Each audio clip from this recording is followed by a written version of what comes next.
Hola, ¿cómo están? Un gusto esta nueva temporada 2023 de Conversando la Noche, poder dialogar con protagonistas de nuestra sociedad en distintos ámbitos. Como siempre decimos, no queremos circunscribirnos solamente a un sector, queremos hablar con todos los sectores. Y en este caso es un gusto porque se trata de una persona que admiro mucho y que ha hecho mucho trabajo y sigue haciendo para la inclusión de las personas, para fomentar la tolerancia en nuestra sociedad, un objetivo que no es fácil de conseguir. Vamos a hablar de eso con nuestro invitado hoy, Teo Urbieta.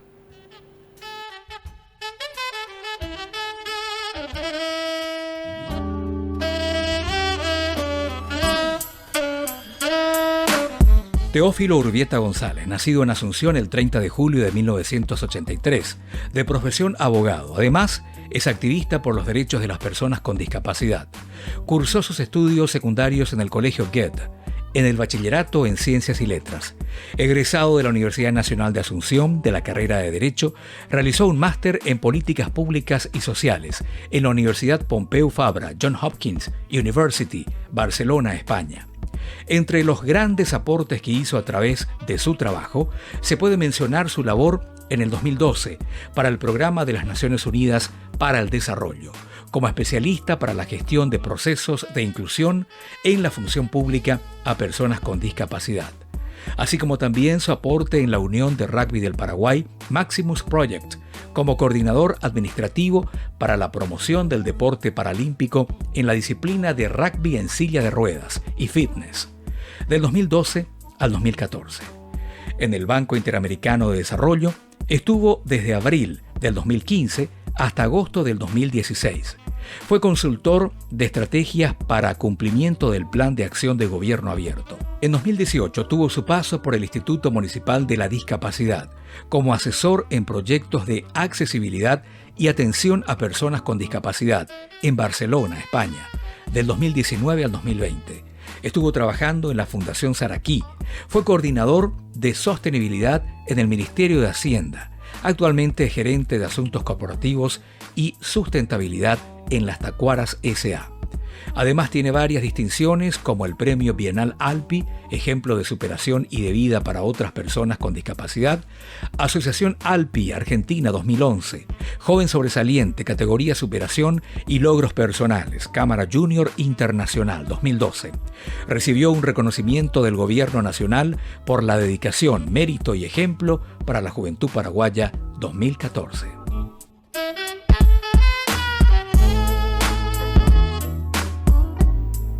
Bueno, un gusto primero, Teo, decirte buenas noches, bienvenido. ¿Cómo estás? Hola Mario, un gusto estar contigo. Súper bien. Hace rato no nos juntamos, ¿eh? ¿Cierto? Medio andamos ingratos ambos, vos, ya de papá también. Sí. Te veo muy entusiasmado en las redes. Y nos conocimos hace más de 10 años entre Teletón, Yacarruedas, Parigual. Siempre militaste en todos estos espacios donde se propone justamente mayor igualdad.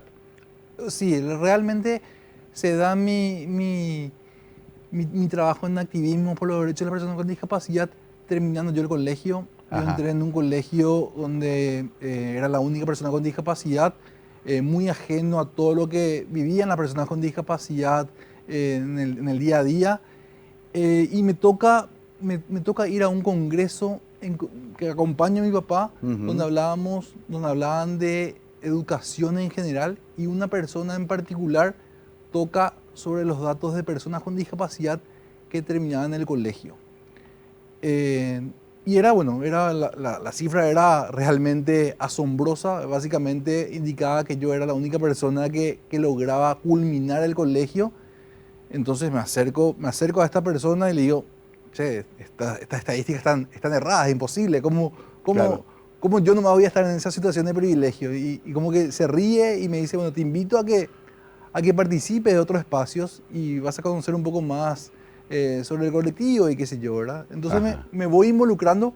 No fue fácil porque, bueno, era como conocer mucho de los privilegios que yo tenía, ¿verdad? Y entender que otras personas, miles de personas, están en una situación muy diferente a las mías, y me obligaba de alguna u otra manera a trabajar por esas personas.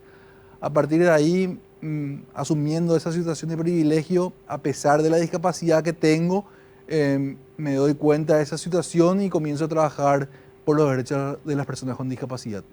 Interesante, fue como un despertar, digamos, de una conciencia nueva ese evento para vos, ¿no? Tal cual, así mismo es. Y bueno, a partir de ahí es como que uno no puede más ser ajeno a una situación de privilegio y no trabajar por el colectivo de personas con discapacidad. Ahora, ¿cuál fue tu tema? ¿Poliomielitis? ¿Cómo comenzó? Espina bífida. Los Ajá. nervios que iban a los miembros inferiores estaban concentrados en la espalda. Entonces, bueno, al nacer me operan de urgencia, me sacan los nervios. En consecuencia de la cadera para abajo no tengo ni sensibilidad ni movilidad. Entiendo. O sea, vos no pudiste caminar desde el comienzo. No. No es que te fuiste quedando de a poco. No. Ahora, evidentemente que esa etapa de niño en que comenzás a ver que los demás niños sí tienen movilidad, no habrá sido fácil tampoco. ¿Cómo la viviste? No, bueno, la verdad que no. Yo tengo recuerdos muy buenos del colegio. No tengo ningún recuerdo de un momento de discriminación realmente. ¿En qué colegio? En el Goethe. Ah, Goethe, claro. El colegio se adecuó totalmente en rampas Ajá. para que yo pueda acceder en todas partes. El lugar donde no lo había, me ayudaban mis propios compañeros de colegio. Creo que de alguna u otra manera el vínculo se hizo más fuerte ante esa situación. Claro. Sí recuerdo, yo creo que más o menos a los 12 años que llego a casa llorando y le digo a mi papá, me dijeron tal cosa y me dice, bueno, pero decirle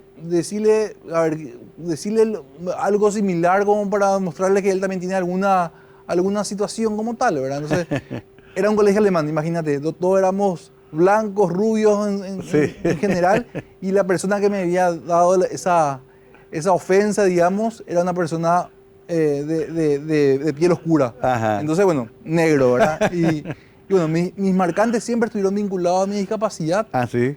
Uno de los mejores es Teo el Inmortal, porque nunca va a estirar la pata.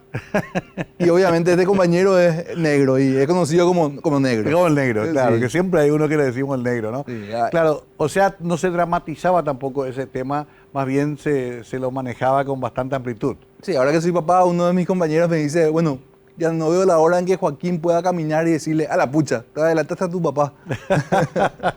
Es bueno el humor como recurso siempre, pero obviamente tampoco termina de resolver la cantidad de injusticias y discriminaciones. Inclusive cuando entraba al estudio, bueno, todos nos dimos cuenta que también acá tenés barreras de construcción o barreras arquitectónicas. Qué difícil es modificar eso.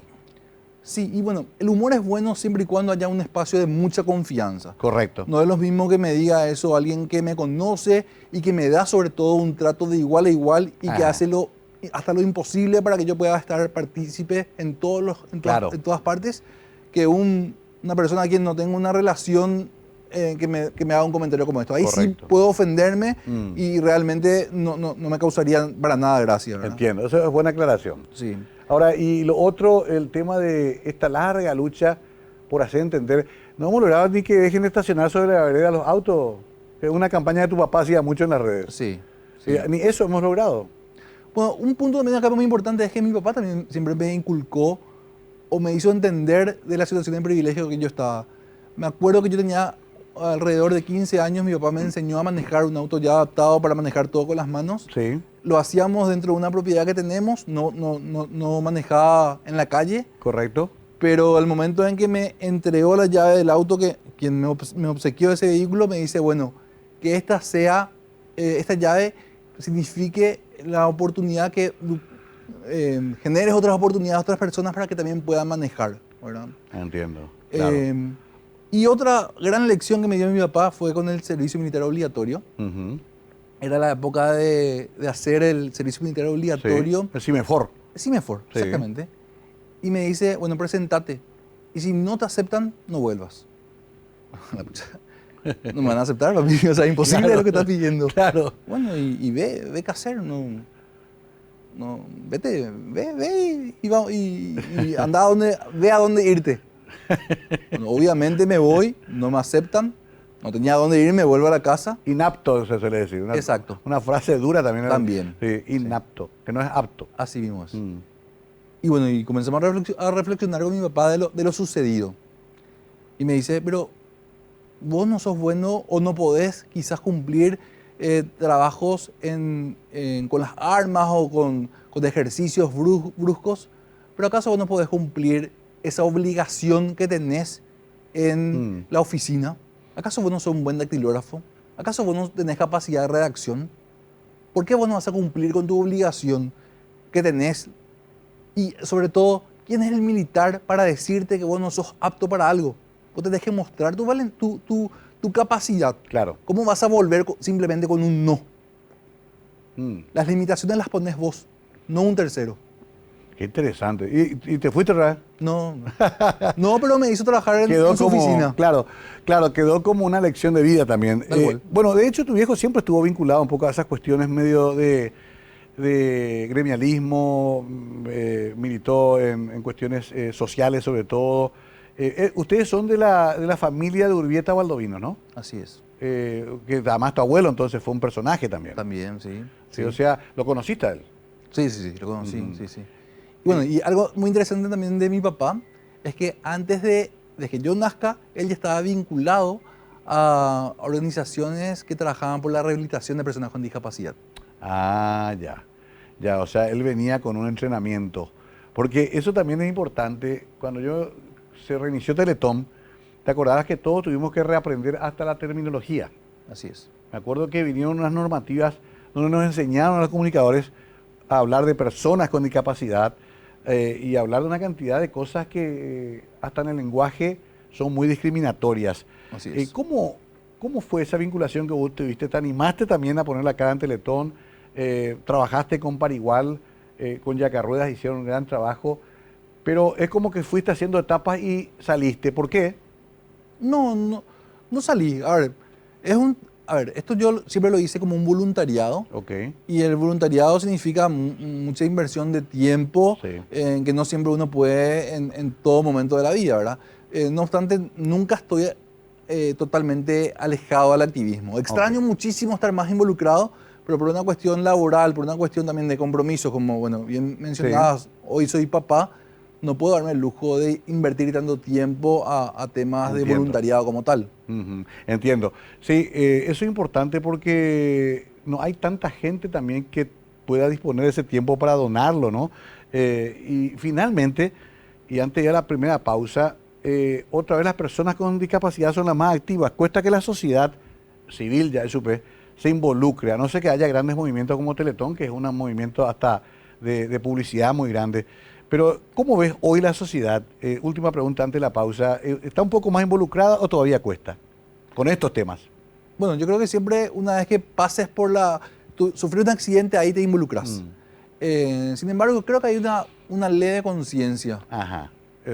Vos decís que de que tenés noción de esto y que comenzaste a trabajar, hay una mejoría. Creería que sí. Vamos a hacer la primera pausa. Teo Urbieta. ¿Teo es Teo el nombre como Theo Van Gogh? No, en realidad me llamo Teófilo. Teófilo, mira, nunca. Tuve que entrevistarte para enterarme de tu nombre. Yo decía Theo Van Gogh, el hermano de Vincent Van Gogh. Es un poco más paraguayo el nombre. ¿Teófilo quién era? Mi bisabuelo, el abuelo de mi papá, a quien le quería mucho y bueno, por eso llegó el nombre. Mirá vos, de los Urbieta. Sí. Interesante. Teófilo Urbieta, a partir de hoy le voy a llamar así a Teo. Vamos a hablar mucho hoy de cómo se convive en una sociedad que si bien tiene avances, también tiene retroceso en materia de discriminación. Y no hablamos solamente de discapacidad, también de otros ámbitos. Enseguida entramos con esos temas junto a Teo Urbieta. Yo sé que tuvo varias ofertas también de ingresar a la política. ¿Lo va a hacer alguna vez? Bueno, hay muchas preguntas para nuestro invitado hoy, que ya vuelve en Conversando la Noche.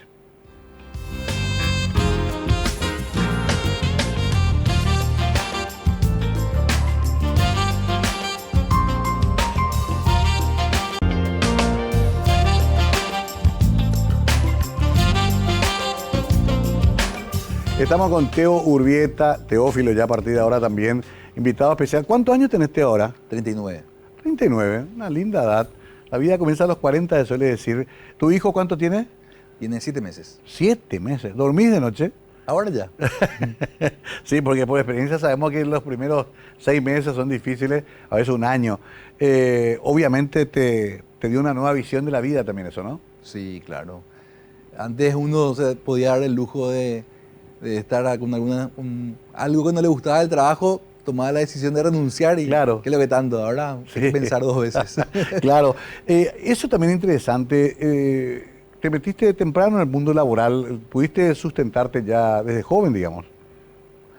Bueno, sí, empezar a trabajar desde ya terminada la facultad. Por suerte siempre tuve oportunidades laborales. ¿Qué estudiaste? Derecho. Ya. Vos sos abogado. Soy abogado, pero nunca lo ejercí como Ajá, tal. En realidad, ok. en la época de estudiante trabajé en el Poder Judicial. Yo creo que eso hizo básicamente a que decía no seguir ejerciendo la carrera. Siempre muy vinculado a temas sociales. Y bueno, sí, temas sociales. Si no hay algo social, la verdad que me genera cierto rechazo del trabajo. Siempre tiene que tener algo vinculado a lo social para que me genere entusiasmo en la actividad. Entiendo. Bueno, después de terminar Derecho, igual seguiste laburando trabajos más bien de corte de oficina, administrativo, ese tipo de cosas. Organizaciones de la sociedad civil. Ajá. Hoy día estoy vinculado a temas de responsabilidad social empresarial. Bueno, siempre vinculado a temas sociales. Hay una ley que, como toda ley también en Paraguay, no se cumple del todo, por lo menos, que es justamente la que fomenta la inclusión de personas con discapacidad. ¿Qué nivel de cumplimiento tiene esa ley? Bueno, hay 2 leyes. Ok. Por un lado está la obligatoriedad de que el 5% de los funcionarios públicos tengan algún tipo de discapacidad. Sí. Y por otro lado hay una ley que genera incentivos fiscales al sector privado para la sí. contratación de personas con discapacidad. Bueno, y el cumplimiento es bajo en ambos. En ambos, ¿verdad? Sí. Bueno, en una hay una obligatoriedad, en el otro hay incentivos, pero recientemente reglamentada, todavía con muchas dudas. O sea, el sector privado no ve demasiado factible Así es. de obtener una ventaja por ese lado. Así es. Digamos. Y en el caso del Estado, es como que casi se cumple como un compromiso, pero no se concreta tampoco en ese porcentaje de 5%. A ver, si hablamos de 5% y si hablamos de 200.000 funcionarios estatales, deberíamos tener por lo menos 10.000 personas con discapacidad trabajando. Así mismo. No hay, ni cerca. No hay ni cerca. Y además de eso, muchas veces se le contrata, pero no se le asigna una tarea como tal. Ok. Entonces termina siendo planilleros Claro. sin querer serlos. Pero el problema es que el mal proceso de la inclusión que se está dando, ¿verdad? O a veces las condiciones físicas del espacio tampoco no son las más aptas. De repente uno, qué sé yo, puede tener un gran potencial, pero toda la actividad laboral se desarrolla en un segundo piso, entonces uno queda solamente en la mesa de entrada, que está en planta baja, Claro. pero queda con una frustración, porque en realidad puede colaborar mucho más, tiene mucho más conocimientos, mucho más capacidad para hacer las otras actividades, pero las condiciones no están dadas para eso. Entiendo. Queda como un recepcionista prácticamente. Sí. El tema de el diseño arquitectónico y la aprobación de planos tuvo también una evolución. Una de las cosas que más hablamos durante la presencia mía en municipalidad, nunca me olvido que vino un experto japonés y al llegar a mi oficina me dijo, para comenzar, su edificio está todo mal. Esa fue su hola, ¿qué tal? Y disculpe señor, pero bueno, él me explicó por qué, ¿verdad? Sin embargo, también ahí se avanzó. Las rampas, el porcentaje de inclinación, los ascensores, los baños, pero ¿se cumple o no se cumple? No se cumple, y no solamente que no se cumple, mucho de lo que se hace, que mediáticamente queda muy bien, no es funcional porque no cumple, por ejemplo, con la inclinación correspondiente. Entonces, edificios nuevos vemos con rampas, sin embargo la inclinación no es la correcta, por lo tanto yo no puedo acceder al lugar. ¿Y cómo haces para cambiar una rampa construida mal hecha, cuando mediáticamente ya tiene el aplauso de la ciudadanía? Claro, y dejar más así. Qué terrible, sí. Hay algunos casos escandalosos, pero otros que vos decís, el edificio está bien hecho, es una obra arquitectónica importante y sin embargo en eso se falló. Hay que faltan controles también. Faltan controles, sí. Recuerdo una experiencia, yo tuve la oportunidad de hacer un máster en políticas públicas y sociales en Barcelona. Ajá. Hice una pasantía en la Municipalidad de Barcelona y para poder corroborar la accesibilidad del espacio, lo que hacían era invitaban a personas con discapacidad a que estés en el lugar. Claro. Porque una cosa es el conocimiento técnico que puede tener un arquitecto, otra cosa es lo que es el día a día de una persona con discapacidad y sobre todo entendiendo que las necesidades mías pueden ser muy distantes de otra persona con discapacidad que se moviliza también en silla de ruedas. Claro. Entonces, bueno, es bastante amplio el tema cuando hablamos de accesibilidad como tal. Claro, porque también hay distintas discapacidades, ¿no? También. Están los que no pueden ver, Una vez me sorprendió mucho, este mismo experto me dijo, usted tiene que tener los ascensores también, algo que hable, Exacto. para que escuche aquel que no puede ver y que apenas puede a través del oído saber qué está pasando, ¿verdad? A ver, todo esto ya se estudió en el mundo. Ya sabemos todo lo que hay que hacer. ¿Falta aplicarlo? Falta aplicarlo, falta conciencia. Me acuerdo en un congreso vinculado a discapacidad, digamos, todos fuimos al shopping a comer. Bueno, de hecho, los shoppings son probablemente los únicos espacios donde hay baños adecuados para personas con discapacidad. Entonces, sí, como que ese es el único lugar donde uno puede ir. Lo que sí es que yo me moría de hambre, me acuerdo que me moría de hambre y la persona el número antes al mío nunca venía a retirar su número. Y la persona, el que atendía el lugar, gritaba, invento un número, no me acuerdo el número. Sí. 49, 49, y el 49 nunca llegaba al 49. Había sido que el 49 era una persona sorda y entonces, bueno, jamás iba a darse cuenta que ya estaba, ¿verdad? Cuando, bueno, si tenía alguna señal o un cartel luminoso, algún vibrador, algo, podría, o sea, con la tecnología realmente podría ser funcional ese servicio. Entiendo, que son como detalles, ¿no? Ahora, lo otro que también me interesa es lo referente a cómo funciona la sociedad con respecto a la persona con discapacidad. A ver, hay bastantes reacciones. Pareciera como que la gente tiene primero una visión casi de compasión, lo cual tampoco es bueno, de lástima casi. Lo otro sería la indiferencia. ¿Dónde está el término medio? ¿Qué es lo que hay que decirle a la gente para que entienda qué necesita la persona con discapacidad? Hay uno tercero que es peor. ¿Cuál? El superhéroe, por no hacer nada. ¿Cómo eso es? Y yo porque logro irme hasta vos moviéndome solo con la silla, ya me convertí en un superhéroe. Claro, y eso es horrible también. Eso es lo peor, porque hace que uno se vuelva mediocre porque uno ya logra cumplir con lo que la sociedad espera de uno. Qué complicado, eso nunca lo pensé. El Aishinyaranga, ¿verdad? No, es que es peor. El superhéroe por no hacer nada. Está el Aishinyaranga que te voy a hacer por vos. Sí. Pero está el superhéroe, qué capo que sos, Teo. ¿Pero por qué?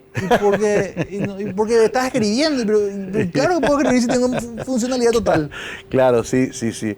Claro, lo que pasa es que, concluyamos esta parte de la conversación de que tampoco esta persona fue educada para entender, ni tuvo la amplitud a lo mejor en su formación para entender realmente la discapacidad. No se nos enseña, Teo.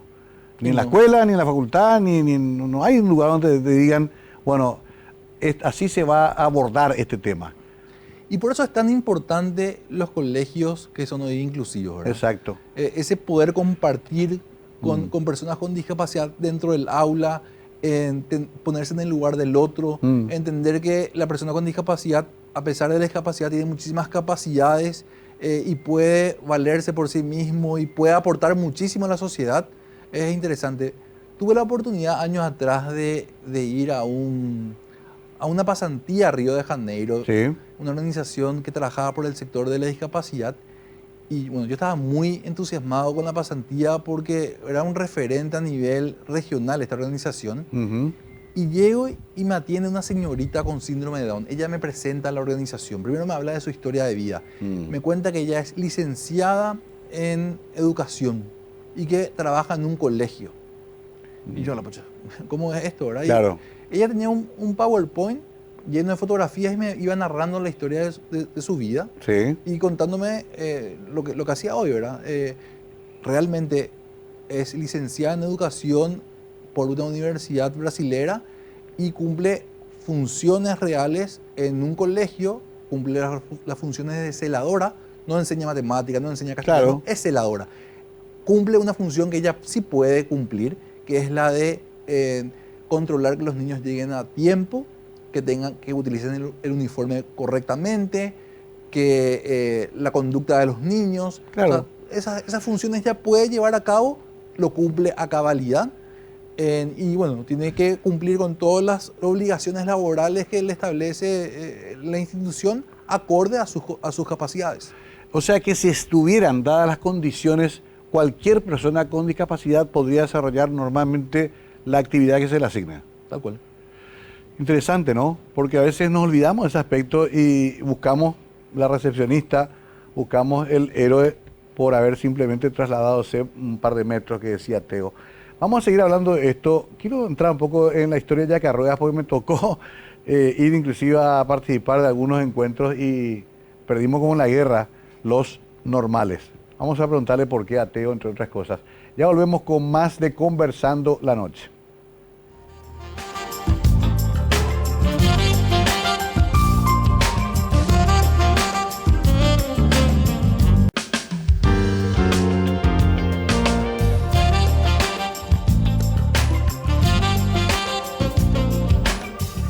Teo Urbieta, activista social por la igualdad, abogado de profesión, padre de familia, la profesión más difícil de todas, y sobre todo un hombre con el que siempre hemos hablado directamente, abiertamente, de las barreras que hay en la sociedad con respecto a la inclusión de las personas de todo tipo, no solamente las personas con discapacidad. ¿Ves un retroceso en cuanto al tema de la inclusión y la tolerancia, sobre todo, Teo, ahora con todas estas campañas pro vida, antivacuna? Hay una cantidad de cuestiones que aparecieron con la pandemia. ¿Ves mucha intolerancia o te parece que es algo que es pasajero? Sí, claro que sí. Sobre todo yo creo que como sociedad nos parecemos mucho. O sea, yo creo que esa diversidad enriquece demasiado a la sociedad.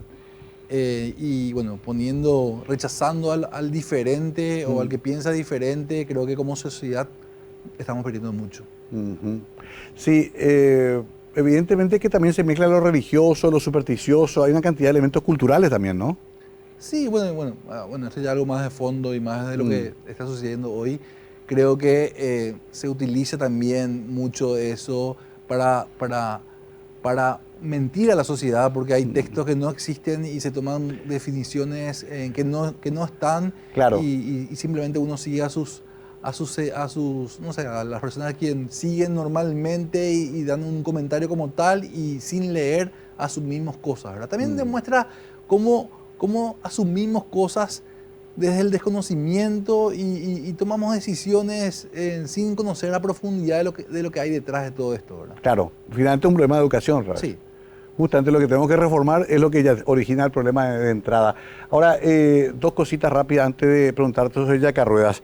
El tema político, ¿en qué arco ideológico te ubicas más o menos? Y viste que uno es más o menos, ya sabe, ¿verdad? Ya, qué sé yo, bolsonarista a lo mejor ya no vas a ser nunca, ¿verdad? No sabemos también, ¿verdad? Pero, ¿dónde te ubicarías vos si te definieras? Yo creo que anteriormente mucho de izquierda y últimamente más de centro izquierda. Ajá, ok. Y fuiste un poco corrigiendo ese rumbo. O quizás época de colegio más derechoso, después izquierda y hoy más centro izquierda, ¿verdad? Claro, porque los Urbieta tienen una vinculación con el Partido Federalista, por ejemplo, la familia Urbieta, tradicional. Sí. Pero claro, digamos progresista entonces. Progresista, sí. Ya, pero no militaste nunca en un partido. No, nunca. Porque, ¿sabes por qué te digo? Porque muchas veces se mencionó tu nombre en distintos movimientos, se hablaba que iba a ser candidato a concejal, a diputado, nunca se concretó, vos no te mostraste interesado. Ofrecimientos tuve en muchas oportunidades. Una vez, sobre todo volviendo de Barcelona, estuve casi ahí entrando. Después con la pandemia como que se retrasaron los tiempos. Ahí también permitió que bueno, se den otras oportunidades. Justo también mi pareja se queda embarazada, entonces como que era otro momento de la vida y bueno, creo que por algo pasan las cosas, ¿verdad? Claro, ¿cómo se llama tu pareja? Ruth. Ruth. ¿Te tiene paciencia? Sí, mucha. ¿Qué tal es tu carácter? Yo creo que soy muy dócil, ¿eh? Hay que preguntarle a ella. Hay que preguntarle a ella en todo caso. No, volviendo al tema para cerrar eso, pero me parece que también ahí hay que evitar que si fueras alguna vez candidato a algo o ocupara un cargo, sea justamente solamente porque tenés una discapacidad, ¿verdad? O sea, si fuera por eso no valdría la pena. Sí, y bueno, y eso es bastante complejo. Claro. Realmente eso se entorna bastante complejo. Y siempre se mira más la discapacidad o se promociona un poco más el tema de la discapacidad cuando hay mucho de personas detrás, ¿verdad? Claro. Es todo un tema porque atrae el voto. Macri tuvo una vicepresidenta con discapacidad. es un elemento atractivo, novedoso en el marco de las candidaturas generales, pero hay que agregarle otra cosa. Sí, bueno, igual celebro a aquellas personas con discapacidad. Bueno, en Ecuador tuvieron un presidente con discapacidad, sí. y creo que eso también genera un mensaje importante, Sí. y entiendo que eso va a ayudar de por sí, va a ayudar a romper miles de prejuicios en torno a los derechos de las personas con discapacidad, o de capacidades, mejor dicho, de las personas con discapacidad. Sí. De cualquier manera, yo no sé si en Paraguay una persona común y corriente estaría en condiciones de no ver las limitaciones de las personas con discapacidad y votar por esa persona con discapacidad. Lo mismo pasa con la mujer. Yo no sé si, qué sé yo, si bien es cierto, Lugo estaba vinculado con la iglesia y bueno, eso ya generaba mucho, una buena presencia a nivel social. Yo no sé si en el Partido Colorado, si era un hombre y no Blanca Ovelar la que estaba por otro lado como contrincante de Lugo, si el resultado iba a ser el mismo. Creo que mujeres, personas con discapacidad, personas en una situación de vulnerabilidad, yo no sé si el paraguayo común está como lo puede ver como un líder o como una persona a gobernar. Interesante para insumo de debate, ¿no? Porque si bien de la boca para afuera ya se piensa que estamos en esa situación, no se ha podido concretar nunca. No hemos tenido todavía una presidenta mujer, y los que han llegado con alguna discapacidad a un cargo importante fueron pocos, ¿no? Mi hermano Adolfo llegó a senador, tenía muchos problemas para trasladarse en todas partes. Le invitaban a actos y no podía él mismo llegar hasta el acto porque eran todas escaleras. Es todo un tema también, ¿no? Lo físico también representa un poco esa barrera que existe en otros ámbitos, como puede ser lo cultural, ¿no? Tal cual, sí, no, claro. Claro, y bueno, en su momento me sentí como deseoso, Ajá. sobre todo para romper un poco, ver qué pasaba, Claro. y sobre todo porque creo que de verdad una persona con discapacidad hace falta para romper un poco de esa mirada, y creo que necesariamente se va a abrir caminos si hay una persona que está ahí cumpliendo alguna función, un cargo de legislativo o lo que sea, de ejecutivo, si tiene una posición de poder, esa persona con discapacidad, yo creo que puede abrir mucho camino a otras personas con discapacidad, sobre todo. ¿Qué hiciste en Barcelona? ¿Cuánto tiempo estuviste? Estuve 2 años, hice un máster en políticas públicas y sociales, y bueno, fue una experiencia maravillosa. ¿Era becal? Becal. Qué interesante. El otro día Milda Rivarola me dijo acá que ella cree que los jóvenes que fueron por becal al exterior pueden ser agentes de cambio del Paraguay. ¿Pensás igual? Sí, pienso. Creo que salir del país ya es un gran aprendizaje. Yo, más allá de lo que pude aprender en el máster, creo que el vivir en Barcelona, entender cómo se da la dinámica de una ciudad como esta, Claro. Ver cómo uno puede ser desde una persona con discapacidad tan ciudadano como tal, porque las barreras arquitectónicas no existen y porque las barreras actitudinales básicamente tampoco no existen, o diría no existen, Claro. en serio no existen. Sí. Y uno puede sentirse un ciudadano tal como tal. Creo que la mirada es totalmente otra. El choque al volver también es bastante complejo. Claro. La readaptación. Sí. Me imagino. Pero no, pero el deseo de cambiar las cosas también son enormes. Para tener derecho a becal hay que cumplir un grado académico importante. ¿Tuviste que rendir exámenes? Sobre todo hay que ser admitido por una de las 100 mejores universidades del mundo. Ok.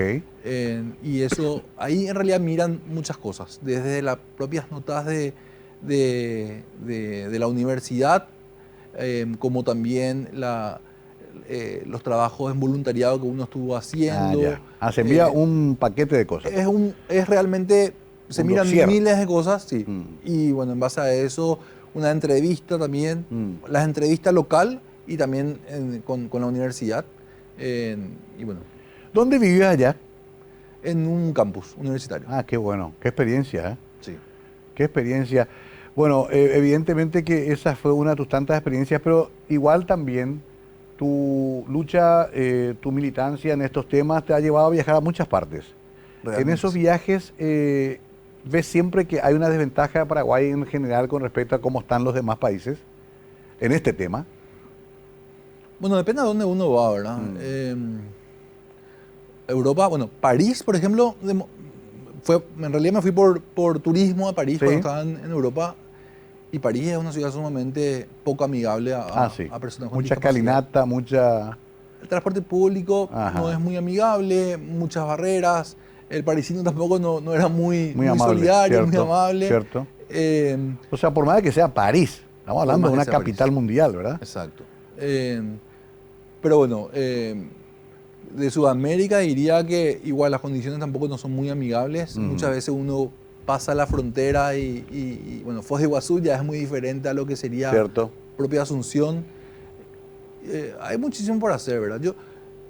A mí no me gusta ni comparar con otras ciudades porque creo que el ritmo de Barcelona, por ejemplo, Asunción, Claro, imposible. es imposible, Sí. es otra dinámica y sobre todo muy frustrante si se vuelve, y muy Claro. injusto también se vuelve si uno comienza a comparar de esa manera. Me gustaría más ver los pasos que se están dando y creo que son positivos en muchos sentidos. Entiendo. Interesante esa visión porque la gente tiene esa fantasía de que tenemos que ser como Buenos Aires inclusive, cuando el presupuesto de Buenos Aires es más grande que el de Paraguay casi, como ciudad. O sea, ni siquiera presupuestariamente hay una relación con lo que es Asunción. Bien, interesante. Entonces, pero ¿no vas a ser candidato antes de la pausa? No. Yo te quiero ver como diputado, senador, aunque sea que vayas a armar el lío. Después de tu experiencia dudo mucho. Intendente no, eso sí. Bueno, enseguida entramos en la última parte de esta charla con Teófilo Urbieta. Me queda el nombre ahí. Al final no le pregunté nada a los Yacarrueda a la vuelta, sí, porque pasé por esa experiencia y me dejó siempre impactado. Sobre todo la fortaleza y el entusiasmo con que los muchachos siguen jugando, ¿verdad? Siguen. Vos te retiraste un poco. Por una cuestión laboral me cuesta estar. Claro. Estoy más como dirigente deportivo por una cuestión de estado físico, por Claro. edad y por tiempo. Enseguida preguntamos cómo nació la experiencia de los Yacarruedas y hasta dónde llegaron con esta experiencia. Enseguida estamos con Teo en la última parte de Conversando la Noche.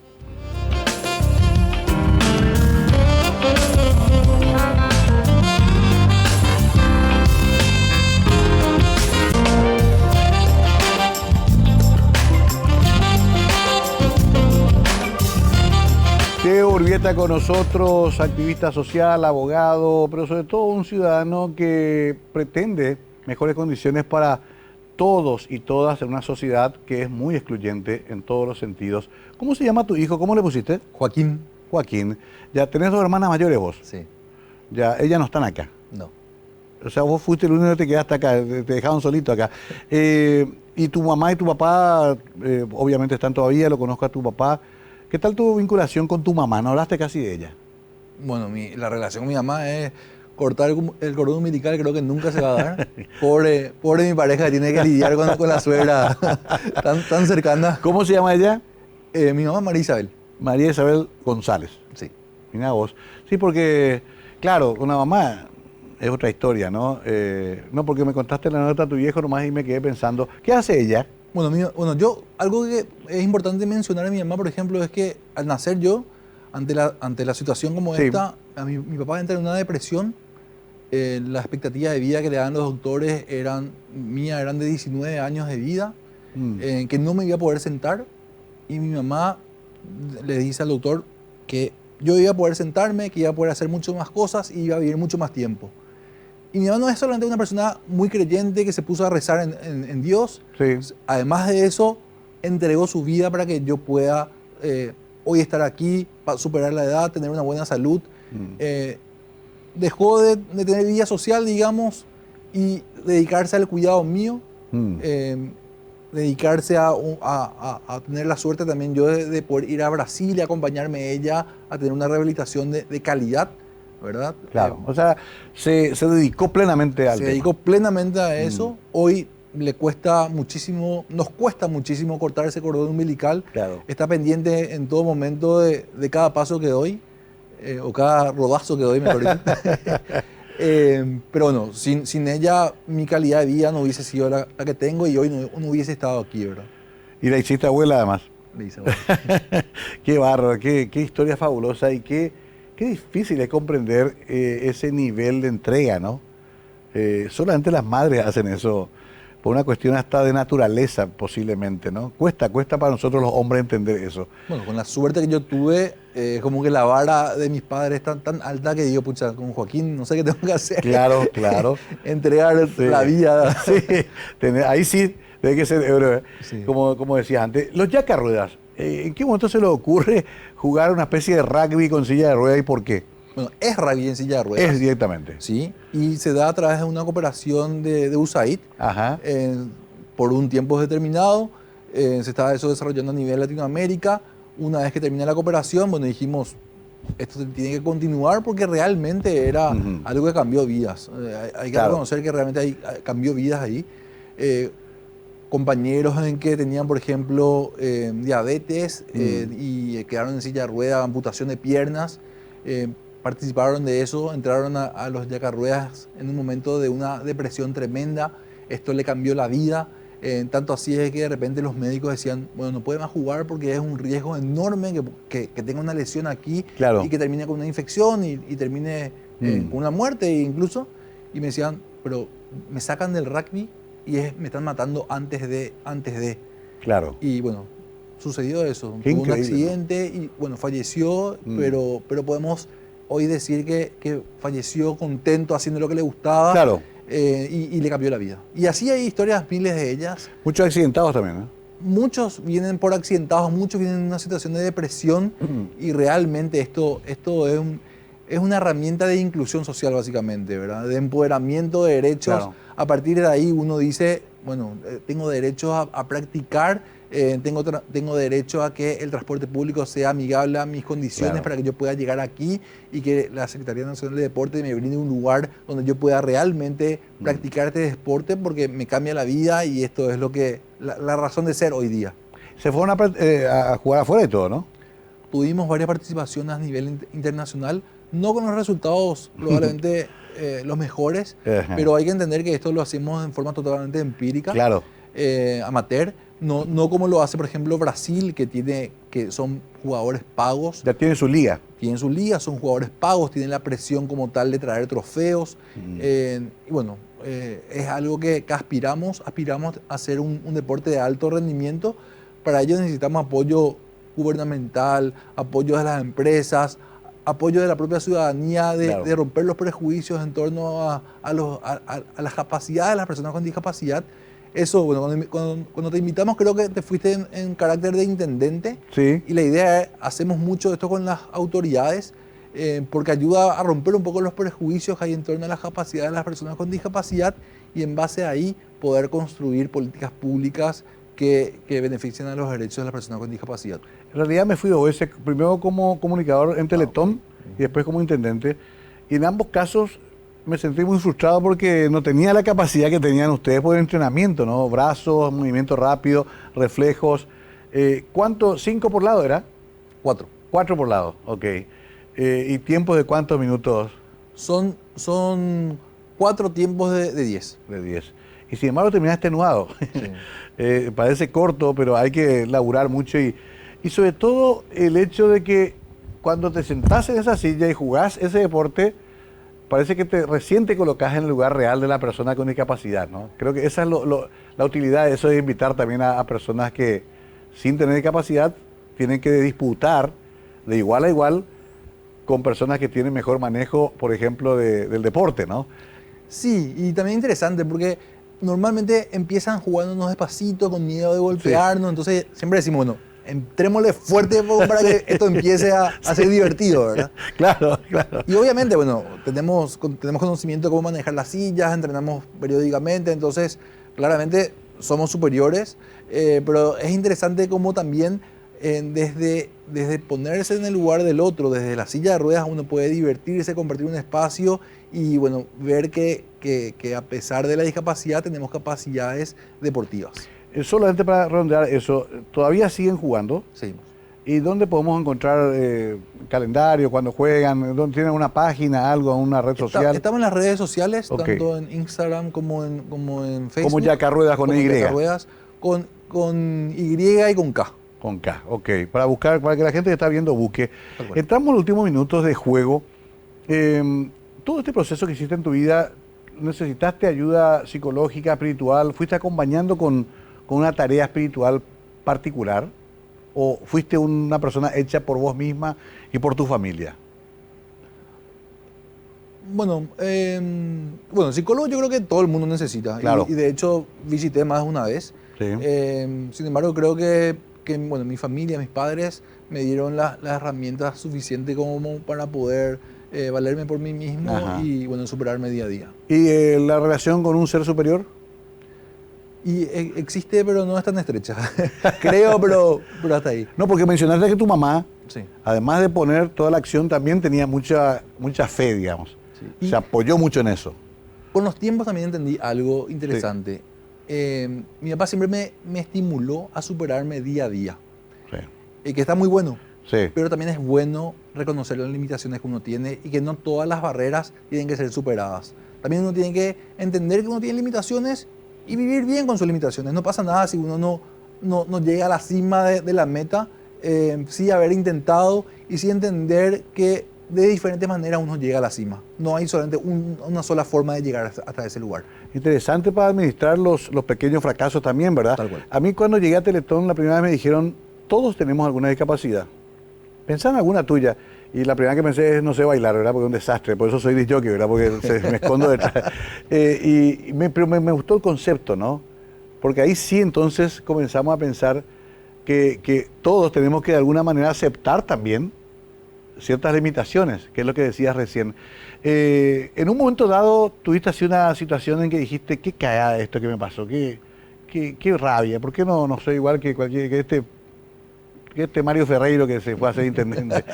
Digo, porque a veces a uno le pasa, ¿te llegó a pasar? Los intendentes no, pero pero sí, no, claro que sí, claro que sí. Sobre todo cuando era chico, adolescente. Hasta hoy día, Hasta hoy. hoy día me pasa eso. ¿Cómo lo resuelves? Y con lo que te decía, yo creo que entender que uno tiene limitaciones, que el éxito no es básicamente llegar a la cima, sino el esfuerzo que uno hizo para tratar de llegar ahí, y que entender también que no solamente hay una sola forma de llegar, sino que uno puede también buscar otras y que también son correctas. Lo que me impresionó es que al principio dijiste, mi papá me hizo entender bien que soy un privilegiado. Sí. Al revés, todo el mundo diría, comenzaría, qué pena que me pasó esto, y vos lo ves al revés, porque ves la condición también de otras personas que no tuvieron tus oportunidades.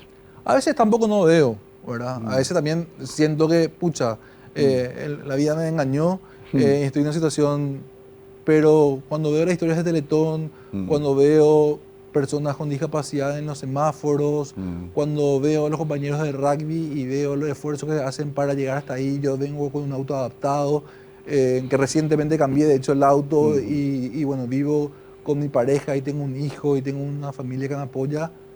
No puedo ser tan injusto con la vida y bueno, entender que estoy en una situación de privilegio y que todos tenemos alguna que otra cosa que envidiamos del otro, pero es lo que hoy me tocó, que tampoco por no estar en una situación de privilegio no tengo que saber valorar o aprovechar el momento, saber disfrutar de lo que me dio y no solamente vivir con vergüenza porque tengo quizás más que otros.